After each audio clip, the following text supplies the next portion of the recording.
Hello नमस्कार साथियों, study 91 में मैं आपका एक बार फिर हार्दिक स्वागत करता हूं। जैसा कि आप लोग जानते हैं, आपके आज जो 5वीं क्लास है पॉवर्टी एंड अनएम्प्लॉयमेंट यानी गरीबी एवं बेरोजगारी, आपकी क्लास किसकी है? गरीबी एवं बेरोजगारी। इसके पहले आपने 4 टॉपिक पर बहुत ही विस्तार तरीके से अध्ययन किया होगा। 4 टॉपिक पर जो आपने अध्ययन किया है उसमें पहला टॉपिक होगा अर्थशास्त्र एवं अर्थव्यवस्था का सामान्य परिचय यानी general introduction of economics and economy. Next आपने बैंकिंग सिस्टम का अच्छे तरीके से अध्ययन किया होगा।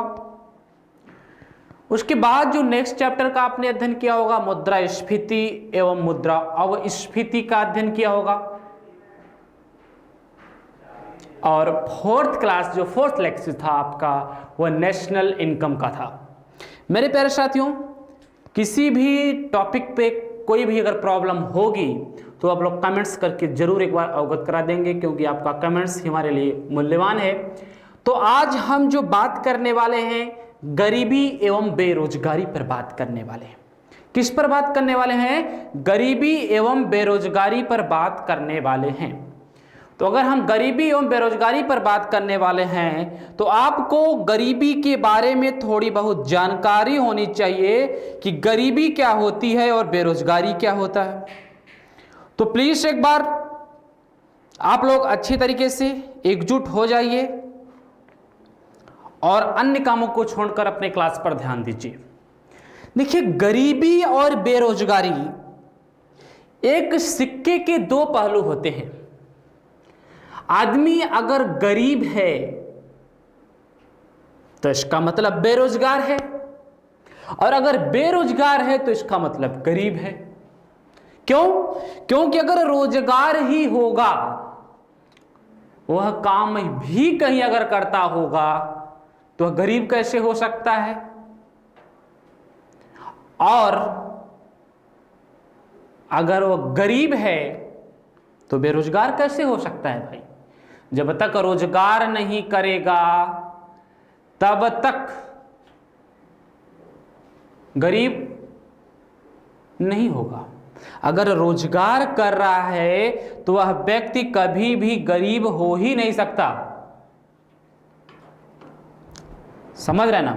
अगर वह काम कर रहा है तो उसको वहां से आमदनी होगी, और आमदनी होगी तो वह गरीब कहां? तो इसी टॉपिक पर जोरदार डिस्कस होगा, और यह भारतीय अर्थव्यवस्था का काफी ज्वलंतशील मुद्दा होता है, इसलिए इस टॉपिक पर डिस्कस करना बनता है और एग्जाम में इस टॉपिक से क्वेश्चंस भी आते हैं। तो आज गरीबी एवं बेरोजगारी का संपूर्ण अध्ययन यहां पर हम आपके बीच में करेंगे, आपके साथ करेंगे। तो प्यारे साथियों, देखिए, ये जो सेशन है आज आपका वह बहुत ही रोमांचक है, और उस सेशन का नाम है गरीबी। उस सेशन का नाम है गरीबी। साथियों, गरीबी एक अवस्था है जिसको सोच करके ही लोग परेशान हो जाते हैं। गरीबी यानी पॉवर्टी,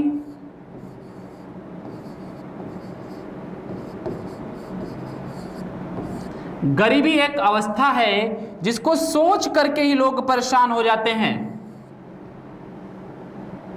तो देखिए, ये है क्या? गरीबी और गरीब, पहले समझिएगा। गरीब और गरीबी,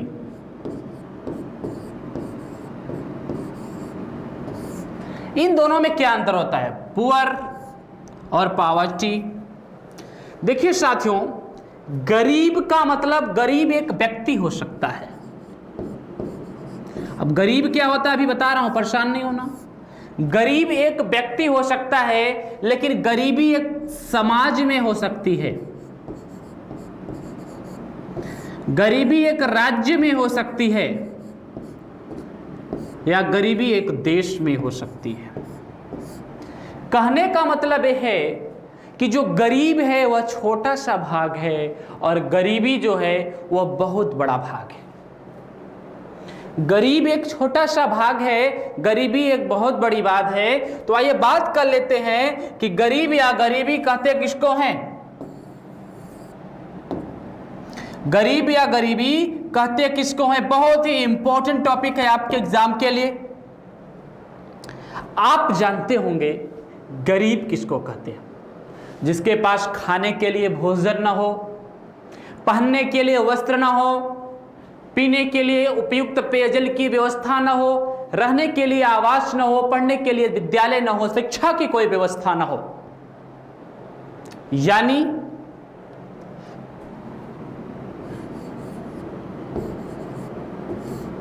मूलभूत आवश्यकता,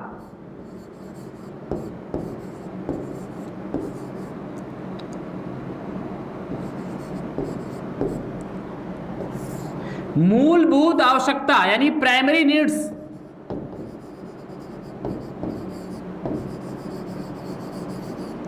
मूलभूत आवश्यकता क्या होती है? मूलभूत आवश्यकता ऐसी आवश्यकता है जिसके बिना मानव का जीवन संभव नहीं है, या जिसके माध्यम से मानव के जीवन के विकास की प्रक्रिया शुरू होती है।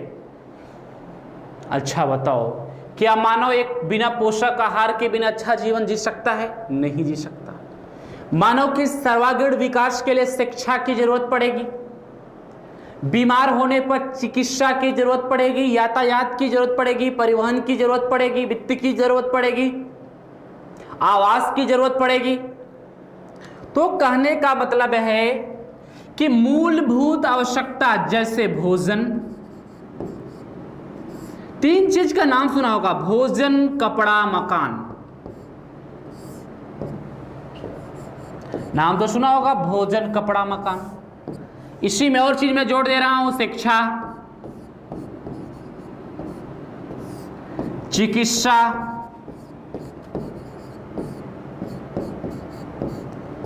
इट से तमाम सारी चीजें, यानी वह व्यक्ति या व्यक्तियों का समूह, वह व्यक्ति या व्यक्तियों का समूह जो मूलभूत आवश्यकता से वंचित हो, वह व्यक्ति या व्यक्तियों का समूह जो मूलभूत आवश्यकता से वंचित हो या न प्राप्त हो,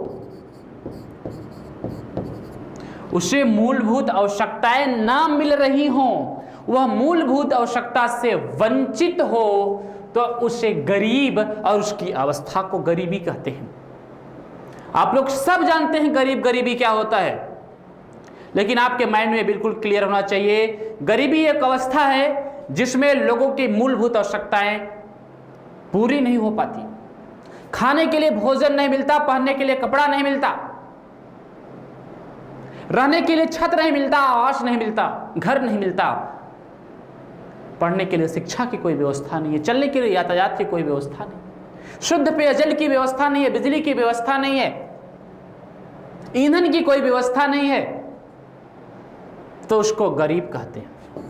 उसको गरीब कहते हैं जो मूलभूत आवश्यकता, प्राइमरी नीड्स, जिसके बिना जीवन ही संभव ना हो या जिसके बिना जीवन दुखदाई हो जाए, उसको क्या बोलते हैं दोस्त? गरीब बोलते हैं।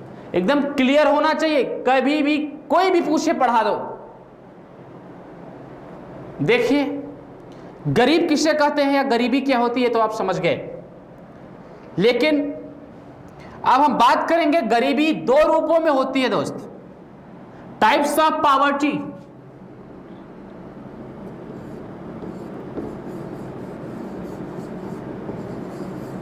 टाइप्स ऑफ पॉवर्टी, गरीबी के भी प्रकार होते हैं। गरीबी 2 प्रकार की होती है। जल्दी से मन में सोचिए कौन सी गरीबी 2 प्रकार की होती है, जल्दी से। एक होती है सापेक्षिक गरीबी,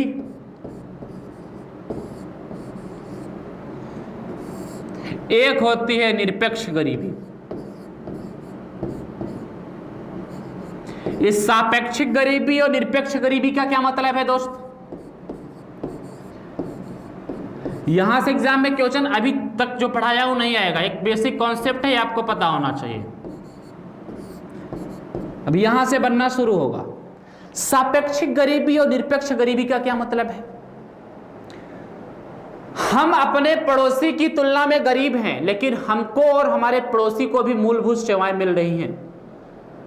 हमारे पास 4 मंजिला मकान है, लेकिन हमारे पड़ोसी के पास 8 मंजिला मकान है। तो क्या हम पड़ोसी की तुलना में गरीब हुए कि नहीं हुए? हुए ना भाई। हमारा पड़ोसी बहुत बड़ा बिजनेसमैन है, हम एक छोटे से घर में रहने वाले व्यक्ति हैं। हमको भी हमारी जरूरी सेवाएं मिल रही हैं, भोजन, कपड़ा, मकान, रहन सहन सब कुछ सही है, लेकिन उसकी तुलना में तो गरीब हैं। तो उस गरीब को, सापेक्षिक गरीबी को तुलनात्मक गरीबी कहते हैं। कौन सी? तुलनात्मक। तुलनात्मक को क्या है? आय में असमानता के कारण, difference of income, difference of income, आय की असमानता। अगर अलग अलग आय आएगा, जिसके पास ज्यादा आएगा उसका रहन सहन तौर तरीका ज्यादा अच्छा होगा, जिसके पास कम आएगा। हम अपने मामा की तुलना में अमीर हैं, हम अपने बुआ की तुलना में गरीब हैं, हम अनिल अंबानी की तुलना में अमीर हैं, हम अदानी की तुलना में गरीब हैं। मतलब हमको मूलभूत सुविधाएं मिल रही है, नो डाउट, लेकिन हम गरीब हैं। तुलनात्मक, उसको सापेक्षिक गरीबी कहते हैं। आय में असमानता। भाई आय में असमानता होगी तभी तो तुलनात्मक गरीबी आएगी। आय में असमानता होगी तभी तो तुलनात्मक गरीबी आएगी। चीजें बिल्कुल क्लियर रहती है मेरी क्लास में, रहनी भी चाहिए और सटीक तरीके से समझना। दोस्त सिलेक्शन निश्चित है, इकोनॉमी का कोई भी क्वेश्चन टॉपिक से बाहर नहीं होंगे, पूरा क्लास खत्म होने दो, ठीक है। और निरपेक्ष गरीबी का मतलब है वही मूलभूत आवश्यकताओं से वंचित व्यक्ति वाली जो गरीबी होती है। मूलभूत आवश्यकता, जो गरीबी की एक्चुअल डेफिनेशन होती है वो निरपेक्ष होती है। मूलभूत आवश्यकता से वंचित, मूलभूत आवश्यकता से वंचित। क्लियर हो गई? ठीक है। तो सापेक्षिक गरीबी का मतलब तुलनात्मक अध्ययन। मेरे पास पैसा कम है, मेरे पड़ोसी के पास ज्यादा है, तो मैं अपने पड़ोसी की तुलना में गरीब हो गया? बिल्कुल हुआ। तो उस गरीबी को सापेक्षिक गरीबी, जो मूलभूत आवश्यकताओं से वंचित होते हैं उस गरीबी को निरपेक्ष गरीबी कहते हैं। चलिए नेक्स्ट, गरीबी की गणना। भारत में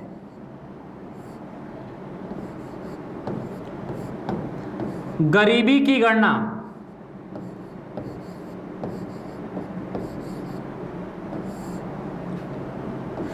यहां से आपके एग्जाम में क्वेश्चन बनेंगे भाई। क्यों बनेंगे साथियों? क्योंकि कुछ परिवर्तन किया गया है, कुछ परिवर्तन किया गया है भारत में गरीबी की गणना में। क्या परिवर्तन है सर? देखिए, भारत में गरीबी की गणना एनएसओ करता है।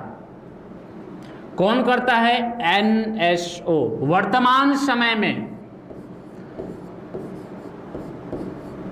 आप लोगों ने 4th क्लास में नाम सुना होगा, जब 4th लेक्चर था आपका, उसमें राष्ट्रीय आय की गणना भी एनएसओ करता। मैंने आपको बताया था कि पहले सीएसओ और एनएसओ थे, अभी फिर से एक बार बता दे रहा हूं। वर्तमान समय में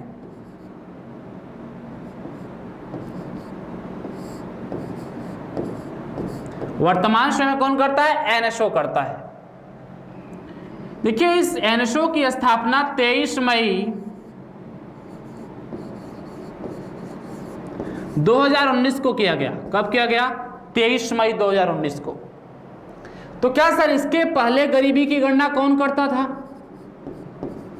तो देखिए, गरीबी और बेरोजगारी, राष्ट्रीय आय, आईआईपी सबकी गणना यही करता है। 2 संस्थाएं पहले थी, NSSO, national sample survey office, राष्ट्रीय प्रतिदर्श सर्वेक्षण कार्यालय। 23 मई के पहले गरीबी और बेरोजगारी की गणना यही संस्था करती थी। और एक संस्था थी सीएसओ, सेंट्रल स्टैटिस्टिक्स ऑफिस, केंद्रीय सांख्यिकी कार्यालय, यह राष्ट्रीय आय की गणना करती थी। इन दोनों को मिला करके इन दोनों को मिलाकर के 23 मई 2019 को एनएसओ का गठन किया गया। अब यह दोनों संस्थाएं नहीं हैं, अब यह दोनों संस्थाएं नहीं हैं, क्योंकि इन दोनों संस्थाओं का आपस में विलय करके एनएसओ बना दिया गया। कब बनाया गया? तो 23 मई, अच्छा यहाँ पे दो बार हो गया दोस्त। कब बनाया गया? तो 23 मई को बनाया गया, 23 मई 2019 को। तो भारत में गरीबी की गणना कौन करता है? एनएसओ करता है। अच्छा, भारत में गरीबी की गणना का आधार क्या है? बेस। भारत में गरीबी की गणना किस आधार पर किया जाता है साथियों? जल्दी से बताइए। भारत में गरीबी की गणना किस आधार पर किया जाता है? देखिए, भारत में गरीबी की गणना प्रति व्यक्ति व्यय के हिसाब से किया जाता है। किसके हिसाब से? प्रति व्यक्ति व्यय। प्रति व्यक्ति व्यय यानी खर्च के हिसाब से किया जाता है। कोई भी व्यक्ति कितना खर्च कर रहा है।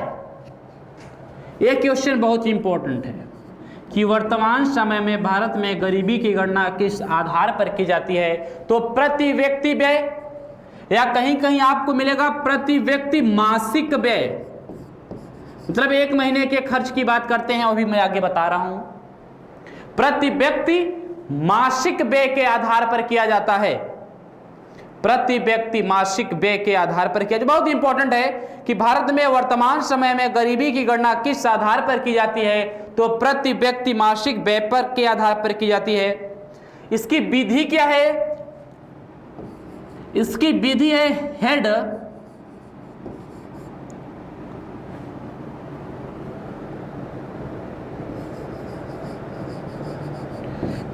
Count method. Head count method, इसको बोलते हैं हेड काउंट विधि। हेड का मतलब सर से ही लिया गया है, कौन ज्यादा खर्च कर रहा है, कौन कम खर्च कर रहा है। तो भारत में गरीबी के मापन का आधार क्या है? तो प्रति व्यक्ति आय है, प्रति व्यक्ति व्यय। प्रति व्यक्ति आय से तो जीवन की वृद्धि समझ में आती है, जीवन स्तर समझ में आता है, लेकिन गरीबी के मापन का जो आधार है वह प्रति व्यक्ति मासिक व्यय है कि कोई भी व्यक्ति एक माह में कितना खर्च कर रहा है।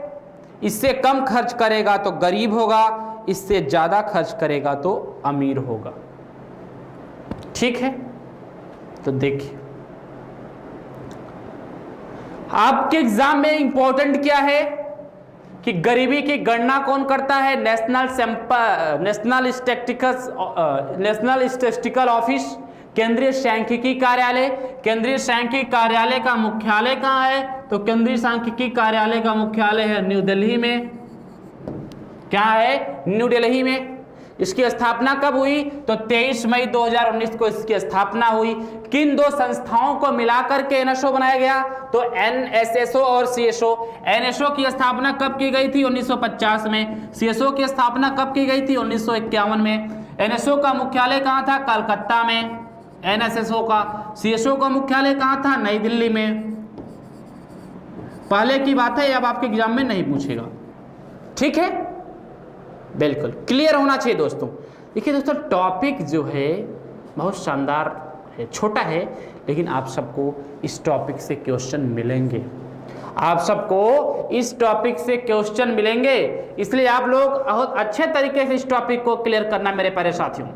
क्योंकि अगर आप इकोनॉमी मेरे साथ जुड़े हैं तो मेरी जिम्मेदारी है कि आपको इकोनॉमी समझ में आती है।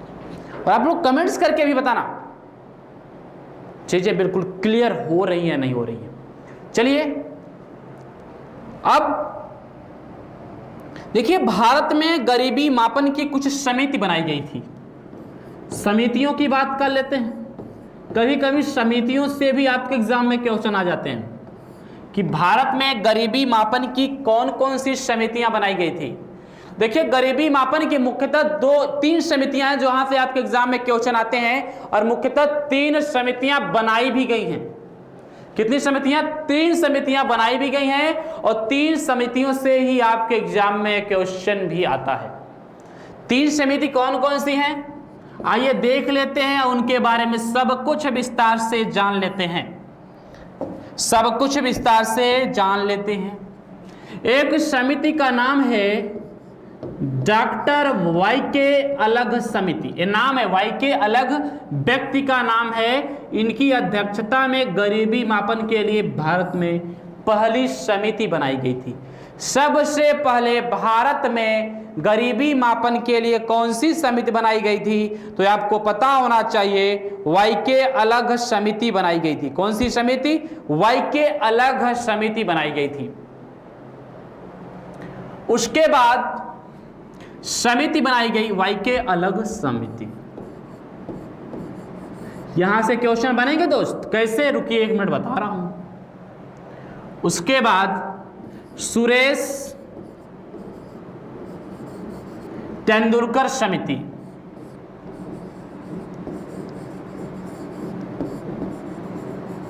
सुरेश तेंदुलकर समिति, सुरेश तेंदुलकर समिति। उसके बाद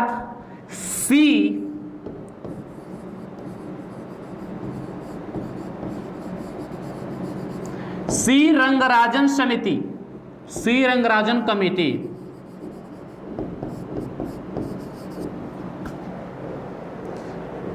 इस समिति का गठन कभी कभी आपके एग्जाम में पूछ लेता है दोस्त, तो याद रखिएगा, इस समिति का गठन 1977 में किया, और इन्होंने अपनी रिपोर्ट, पहले समिति का गठन होता है, फिर रिपोर्ट कब प्रस्तुत किया? 1979 में। इस समिति का गठन 2005 में किया गया, और इसने अपनी रिपोर्ट में क्या कहा ये भी बता रहा हूं। इसने अपनी रिपोर्ट कब प्रस्तुत की? 2009 में। इस सी रंगराजन समिति का गठन 2012 में किया गया, और इन्होंने अपनी रिपोर्ट कब प्रस्तुत की? 2014 में। अब इन्होंने बताया क्या है, आइए यह जान लेते हैं हम। वाई के अलग समिति ने कहा कि अगर ग्रामीण क्षेत्र में, गांव में, अगर ग्रामीण क्षेत्र में, 2 बात इन्होंने कही, एक ग्रामीण क्षेत्र की, एक शहरी क्षेत्र की। भाई गरीबी 2 ही जगह तो होगी, ग्रामीण और शहरी। इन्होंने कहा ग्रामीण क्षेत्र में अगर कोई भी व्यक्ति 2400 कैलोरी पर डे, और शहरी क्षेत्र में कोई व्यक्ति 2100 कैलोरी पर डे के हिसाब से अगर ऊर्जा का यूज करता है तो वह गरीब नहीं होगा। यानी गांव में 2400 कैलोरी से कम तथा शहर में 2100 कैलोरी से कम प्रतिदिन ऊर्जा का उपभोग करने वाले व्यक्ति गरीब कहलाएंगे। यानी उन्होंने पोषण के हिसाब से, भोजन के हिसाब से, खाद्य पदार्थों के हिसाब से गरीबी की बात कही। आपके एग्जाम में यहां से क्वेश्चन आता है कि किस समिति ने भारत में गरीबी का निर्धारण प्राप्त होने वाले ऊर्जा के आधार पर किया है? तो वाई के अलग समिति ने किया है।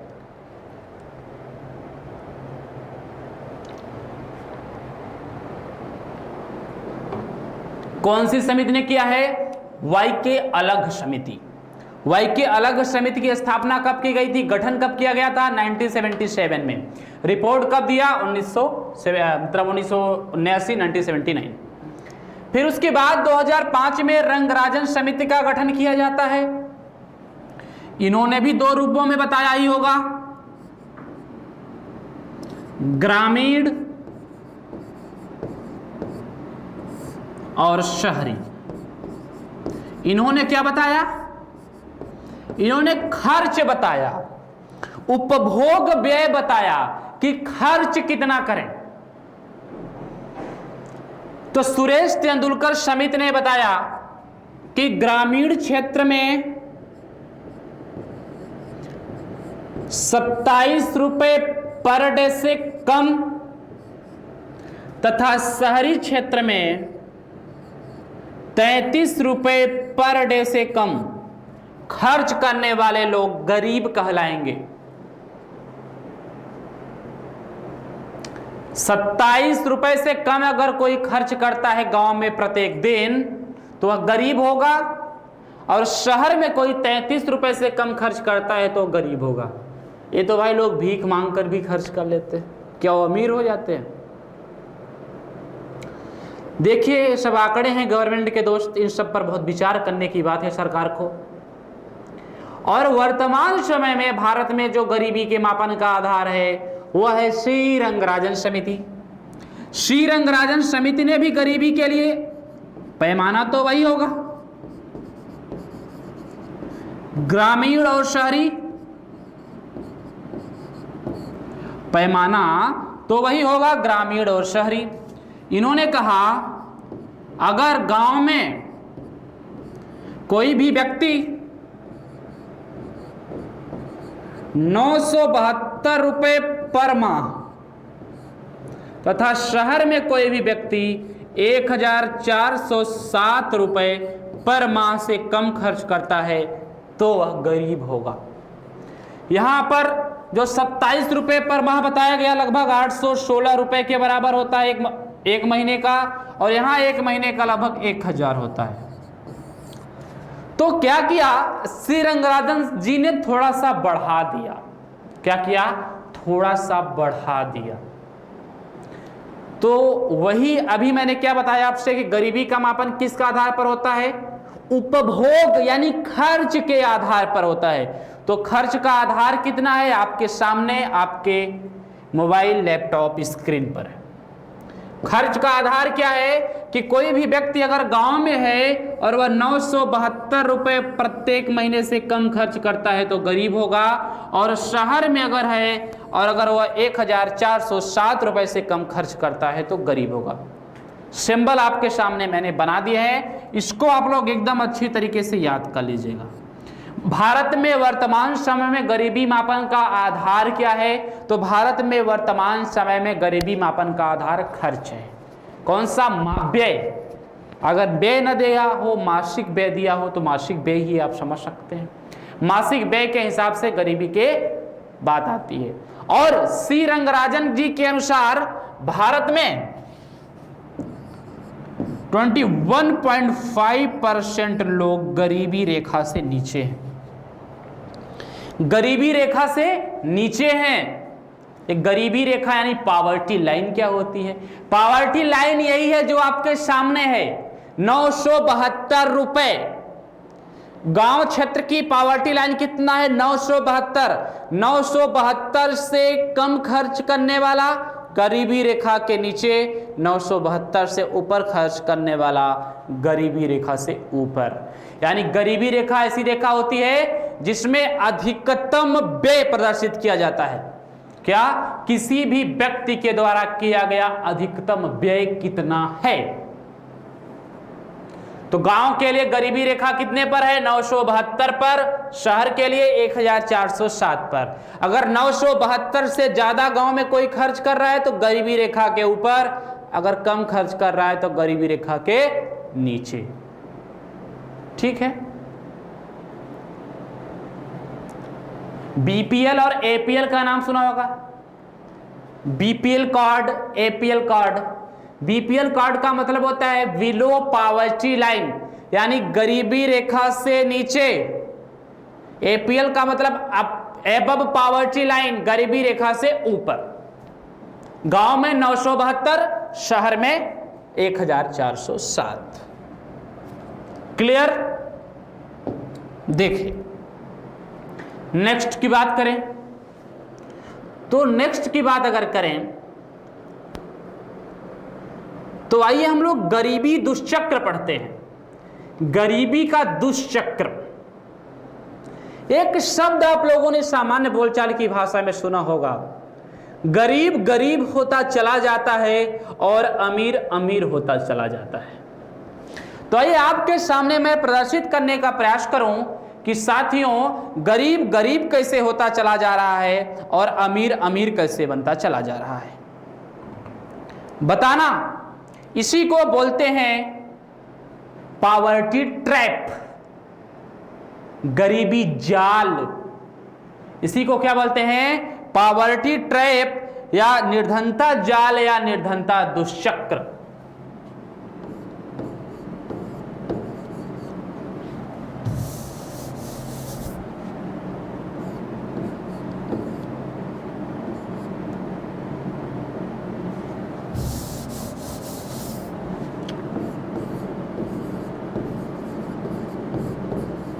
पॉवर्टी ट्रैप यानी निर्धनता जाल या दुष्चक्र।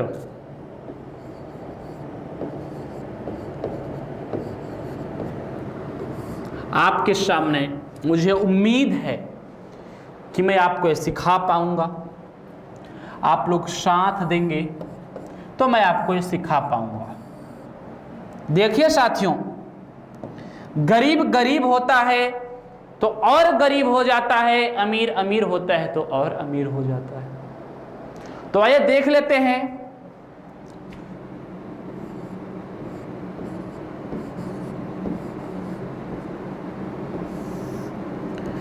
कोई गरीब परिवार है,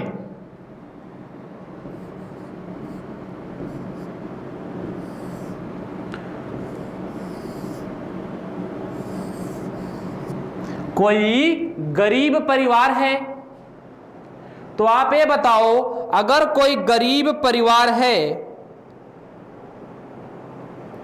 तो क्या वह अपने बच्चों को उचित और बेहतर शिक्षा दे पाएगा? नहीं दे पाएगा। अगर कोई गरीब परिवार है तो वह अपने बच्चे को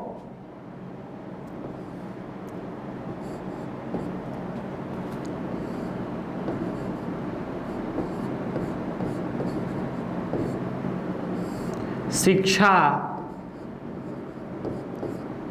नहीं दे पाएगा या शिक्षा नहीं देगा।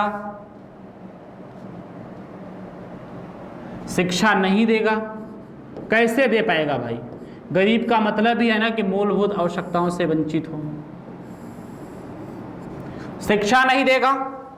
आप ये बताओ अगर वह शिक्षा नहीं देगा तो क्या उस बच्चे का विकास होगा? उस बच्चे का सर्वांगीण विकास होगा? उस बच्चे का कौशल विकास होगा? उस बच्चे के अंदर छिपी हुई खूबियों का विकास होगा? शिक्षा का मतलब पढ़ाना नहीं होता, तरह तरह की शिक्षाएं होती, खेल कूद कुछ भी नहीं दे पाएगा। पैसे नहीं तो कहां से दे पाएगा? गरीब व्यक्ति कैसे दे सकता है? यानी कौशल विकास नहीं होगा।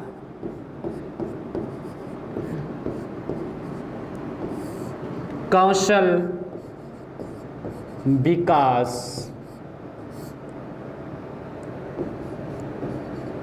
नहीं होगा। कौशल विकास नहीं होगा।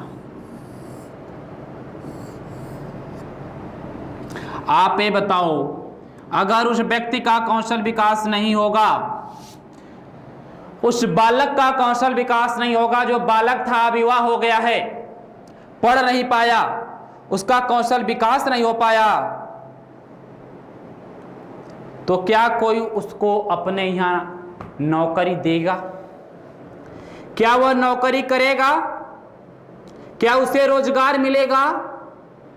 बिल्कुल नहीं मिलेगा। उसके अंदर कौशलता ही नहीं है, निपुणता ही नहीं है, उसका विकास ही नहीं हुआ है। तब क्या होगा?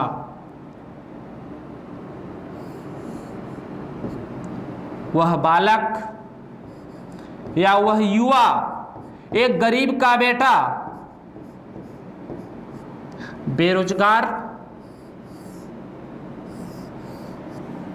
बेरोजगार हुआ या नहीं हुआ? हुआ, बिल्कुल हुआ, नो डाउट। अगर वह व्यक्ति, वह युवा बेरोजगार हो गया, उसके पास पैसे नहीं, तो उस व्यक्ति या उस युवा का परिवार भी, समझिएगा यहां पर मैं फिर से इसको लिख दे रहा हूं, शायद आपको समझ में आए। वह बेरोजगार हो गया,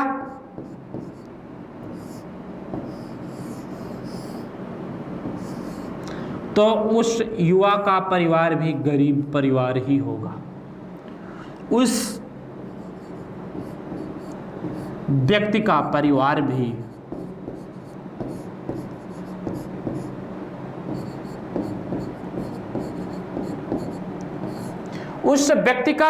भी गरीब परिवार होगा। इसी को बोलते हैं पॉवर्टी ट्रैप। फिर वही प्रक्रिया लगातार चलती रहेगी। चीजें बिल्कुल क्लियर होनी चाहिए साथियों। It's a poverty trap. आप बताओ, गरीब गरीब होता जा रहा है कि नहीं होता जा रहा है? उसी को बोलते हैं पॉवर्टी ट्रैप, गरीबी दुष्चक्र। ये आपके एग्जाम में भी पूछा जाता है, आपको पता होना चाहिए, क्योंकि यहां से आपके एग्जाम में क्वेश्चंस बनते हैं। यहां से आपके एग्जाम में क्वेश्चंस बनते हैं, आपको पता होना चाहिए। क्लियर? ओके, देखिए अब हम बात करेंगे रीजन। गरीबी के कारण क्या हैं? तमाम कारण हैं, लिख लो, गिन लो भाई।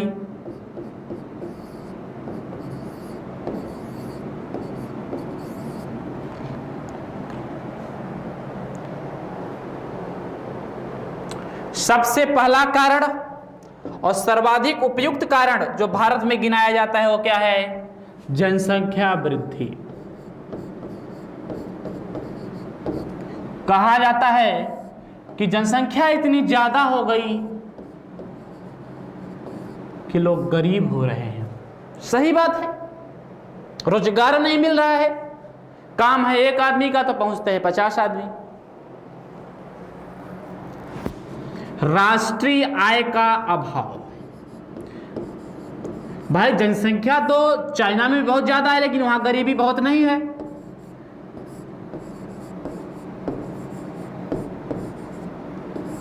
राष्ट्रीय आय कम है देश में जनसंख्या की तुलना में।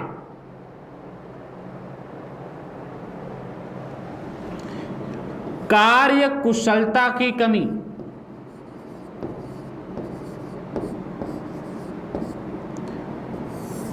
कार्य कुशलता की कमी।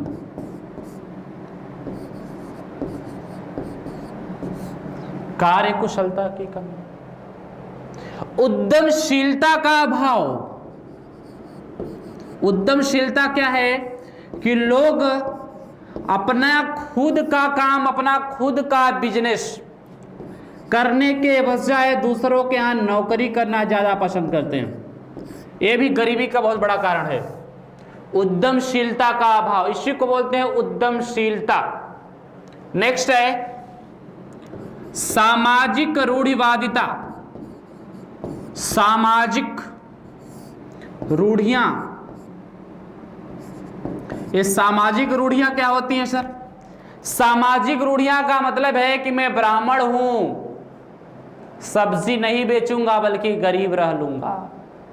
मैं क्षत्रिय हूं, खेती नहीं करूंगा बल्कि गरीब रह लूंगा। ये सब है सामाजिक रूढ़ियां। काम करना चाहिए, कोई भी काम हो, कोई काम बुरा नहीं होता, और कोई काम किसी वर्ग या जाति के लिए बंटा नहीं है। एक जो सबसे बड़ा कारण है वह है आय का असमान वितरण। आय का असमान वितरण।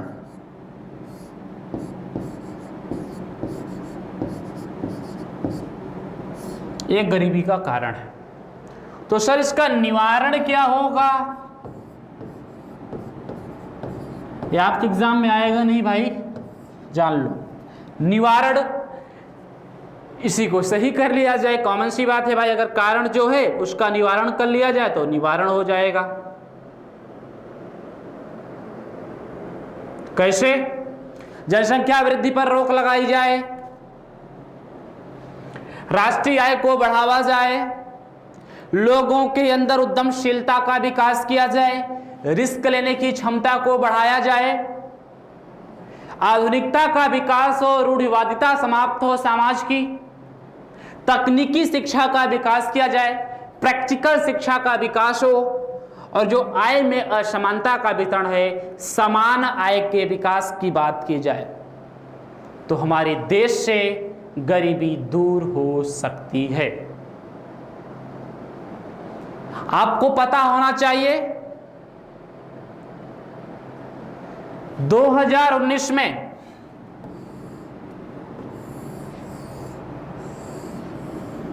ये बहुत ही इंपॉर्टेंट है, आपको पता होना चाहिए कि 2019 का जो नोबेल प्राइज इकोनॉमिक्स में मिला था वह किस लिए मिला था?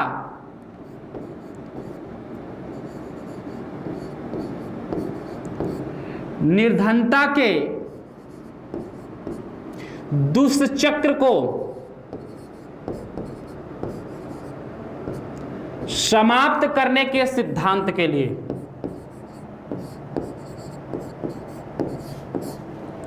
करने के सिद्धांत के लिए मिला था।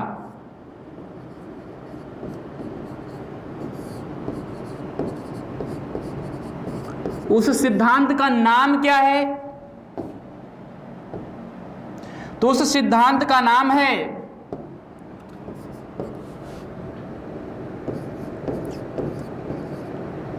रैंडमाइज्ड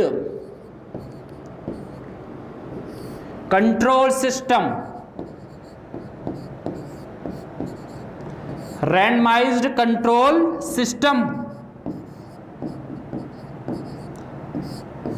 ये रैंडमाइज्ड कंट्रोल सिस्टम क्या है?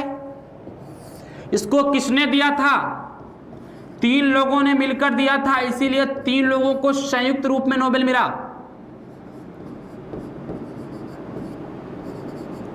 अभिजीत बनर्जी, इनके मिसेस डोफ्लो और माइकल क्रेमर।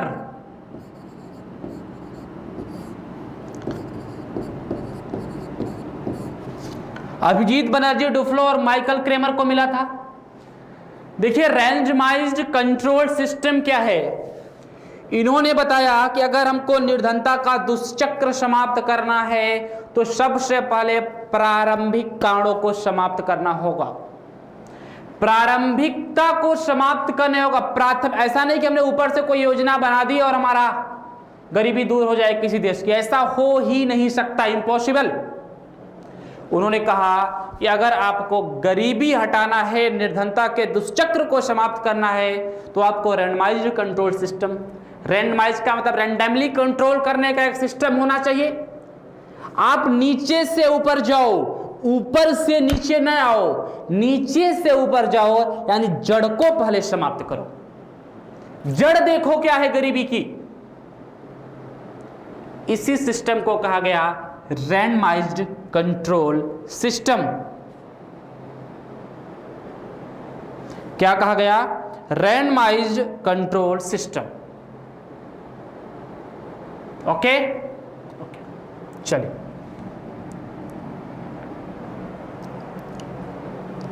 एक कभी कभी आपके एग्जाम में क्वेश्चन हो सकता है कि आ जाए, बड़े एग्जामों में आता है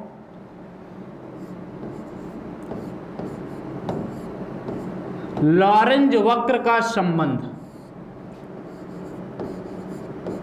लॉरेंज वक्र का संबंध किससे है? देखिए दोस्त, लॉरेंज वक्र का संबंध आय में असमानता से है। आय में आय की असमानता का वितरण।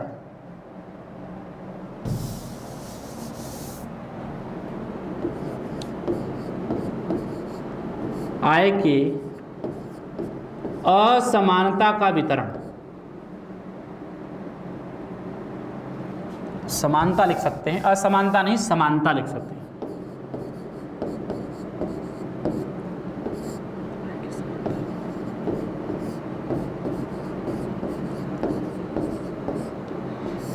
आय के समानता का मतलब क्या है? इन्होंने कहा अगर किसी देश में देश की 10% संपत्ति 10% लोगों के पास, देश की 20% संपत्ति 20% लोगों के पास, देश की आधी संपत्ति देश के आधे लोगों के पास, इसका मतलब आय में समानता होगी, 45 डिग्री का कोण बनेगा। कितने डिग्री का? 45। और यही इनका वक्र है, और ये कभी कभी आपके एग्जाम में आ जाता है, लॉरेंज वक्र। 45 आय में असमानता। यहां इन्होंने बताया व्यक्ति, यहां बता दी आय। 100 पैमाना है, 100। यहां भी बराबर, यहां भी बराबर, यहां भी बराबर, यहां भी, और यहां 100 पर भी बराबर। यही है लॉरेंज वक्र। अगर बराबर नहीं है ऐसे ही चलेगा। पता चला देश के 10% संपत्ति देश के 2% लोगों के पास, लेकिन वो आय में विषमता होगी, समानता नहीं। तो लॉरेंज वक्र का संबंध आय के समानता से सिद्धांत से है। ये आपके एग्जाम में कभी कभार हो सकता है, पूछ लिए, ठीक है। और आज के टॉपिक का दूसरा पार्ट लेते हैं। छोटा सा टॉपिक है बेरोजगारी।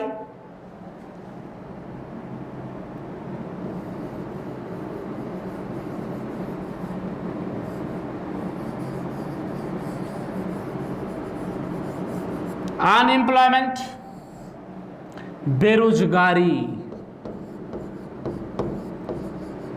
देखिए बेरोजगारी से आपके एग्जाम में क्वेश्चन नहीं आएंगे, जो आएंगे वही बता रहा हूं। बेरोजगारी कोई ज्वलनशील मुद्दा नहीं है, आईएएस पीसीएस के एग्जाम में, लिखित एग्जाम में पूछा जाता है।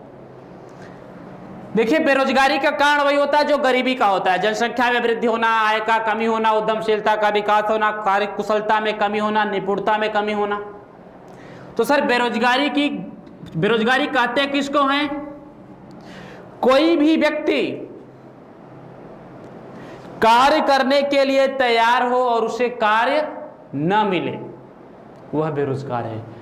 कार्य करने के लिए तैयार हो और उसे कार्य न मिले, यानी वह व्यक्ति या व्यक्तियों का समूह जो न्यूनतम मजदूरी दर पर कार्य करने के लिए तैयार हो किंतु उसे कार्य न मिले, वह बेरोजगार, और उसकी अवस्था बेरोजगारी।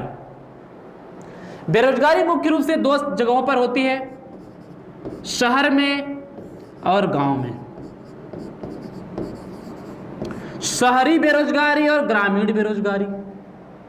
जो शहर में बेरोजगारी होती है वह 2 रूपों में होती है, शिक्षित बेरोजगार और औद्योगिक बेरोजगार।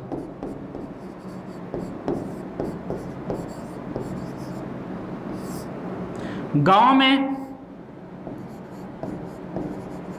अदृश्य या प्रच्छन्न बेरोजगारी, या दूसरी जो होती है मुख्य रूप से वह होती है मौसमी बेरोजगारी।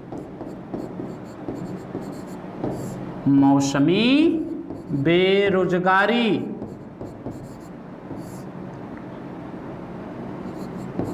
ये क्या है सर? मौसमी बेरोजगारी का मतलब क्या है? देखिए, शिक्षित बेरोजगार वही होते हैं भाई, आपने देखा होगा, हो सकता है आप लोग भी अनशन कर रहे हो, पढ़े लिखे हैं, काम नहीं है, नौकरियां नहीं आ रही हैं, वैकेंसी नहीं आ रही हैं, तो लोग रोजगार हैं। औद्योगिक का मतलब है जिसके अंदर औद्योगिक कार्य कुशलता हो, निपुणता हो, टेक्नोलॉजी का अध्ययन किया हो। कल कारखानों में कार्य ना मिल रहा हो, क्यों ना मिल रहा हो? क्योंकि जनसंख्या ज्यादा हो गई, गांव के भी लोग शहरों में आकर नौकरी करना चाह रहे हैं, शहर वाले तो शहर में है ही हैं, तो होगा औद्योगिक बेरोजगार। अदृश्य या प्रच्छन्न बेरोजगार है कि कोई भी व्यक्ति, 5 व्यक्ति हैं, किसी काम को 2 दिन में कर ले रहे हैं, 8 व्यक्ति लग जाए, वो काम 2 दिन में ही पूरा हो रहा है। तो इन जो 3 व्यक्ति लगे हैं, इसकी सीमांत उत्पादकता 0 है। सीमांत उत्पादकता 0 है। कहने का मतलब यह है कि कोई भी कार्य से अगर व्यक्ति हट भी जाते हैं तो उस कार्य पर कोई प्रभाव नहीं पड़ता, समय पर कोई प्रभाव नहीं पड़ता, यानी सीमांत उत्पादकता क्या होती है? 0 होती है।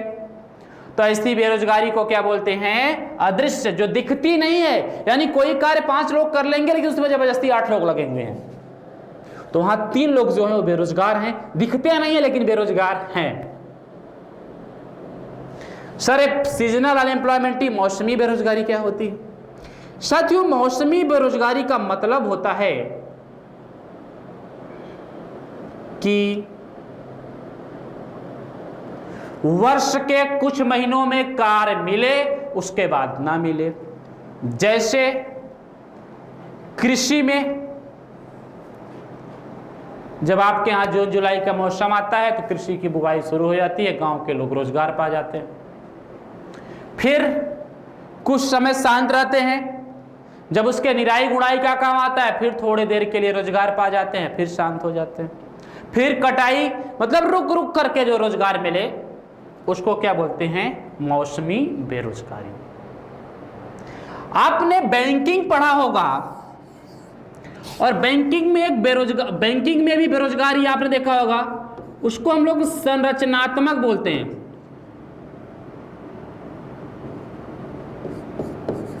संरचनात्मक बेरोजगारी, जब उत्पादन पर प्रभाव पड़ता है। उत्पादन पर कब प्रभाव पड़ता है? बैंकिंग के चैप्टर में repo rate, reverse repo rate सब पढ़ा होगा। जब रेपो रेट ज्यादा हो जाती है, तरलता कम हो जाती है, उत्पादन कम हो जाता है, तब भी बेरोजगारी आती है। उसको स्ट्रक्चरल अनएम्प्लॉयमेंट यानी संरचनात्मक बेरोजगारी कहते हैं। संरचनात्मक बेरोजगारी का मतलब होता है कि अपर्याप्त उत्पादन के हिसाब से, अपर्याप्त उत्पादन बहुत ज्यादा हो गया तब भी लोग बेरोजगार, उत्पादन कम है, नहीं हो रहा है, तब भी लोग बेरोजगार, तो इसको संरचनात्मक बेरोजगारी कहते हैं। देखिए, यहां से बात कर लेते हैं गणना की। तो प्यारे साथियों, आपके देश में बेरोजगारी की गणना भी एनएसओ ही करता है। पहले कौन करता था? पहले एनएसएसओ करता था, अब एनएसओ करता है। पहले एनएसएसओ करता था, अब एनएसओ करता है। अभी मैंने बताया कि एनएसओ प्लस सीएसओ बराबर एनएसओ। कब? 23 मई 2019 को। ठीक है, तो मेरे प्यारे दोस्तों, ये आज आपकी जो 5वीं क्लास रही गरीबी एवं बेरोजगारी। गरीबी एवं बेरोजगारी में इंपॉर्टेंट क्वेश्चन क्या बनेंगे? गरीबी एवं बेरोजगारी की गणना कौन करता है? क्योंकि करंट है, पहले लगातार एनएसओ करता रहा लेकिन अब एनएसओ करेगा, ये आपको पता होना चाहिए। भारत में गरीबी की गणना किस आधार पर की जाती है? तो प्रति व्यक्ति मासिक व्यय कितना खर्च करता है, वर्तमान में कितना है? तो गाँव में 972 रुपये और शहरों में 1407 रुपये। कैलोरी के हिसाब से 2400 कैलोरी गाँव में और शहरों में 2100 कैलोरी। किसने बताया? वाई के अलग समिति ने बताया। ठीक है, गरीबी दुष्चक्र क्या होता है, जाल क्या होता है, मतलब पॉवर्टी ट्रैप क्या होती है, आपको पता होना चाहिए। बेरोजगारी की गणना कौन करता है, तो एनएसओ ही करता है, आप जानते हैं। पूछेगा प्रच्छन्न या अदृश्य बेरोजगारी कहाँ पाई जाती है, तो ग्रामीण क्षेत्रों में पाई जाती है। मौसमी बेरोजगारी कहाँ पाई जाती है, ग्रामीण क्षेत्रों में पाई जाती है। शैक्षिक और औद्योगिक बेरोजगारी कहाँ पाई जाती है, शहरी क्षेत्रों में पाई जाती है। उत्पादन और के घटने बढ़ने से जो बेरोजगारी उत्पन्न होती है उसको क्या बोलते हैं, संरचनात्मक बेरोजगारी बोलते हैं। देखिए दोस्त, यहाँ आपको विद्वान नहीं होना है, आपको एग्जाम सफल होना है, वर्दी आपको मिलनी चाहिए, वर्दी। चलो ठीक है, तो अब हमारी और आपकी मुलाकात 6 लेक्चर में होगी। उस लेक्चर में हम लोग राजकोषीय नीति, बजट के बारे में डिस्कस करने वाले हैं। तब तक के लिए आप अपना ख्याल रखिए, घर में रहिए, सुरक्षित रहिए और अपने पढ़ाइयों को करते रहिए। पुनः एक बार आपका स्टडी 91 की ओर से धन्यवाद। Thank you. जय हिंद।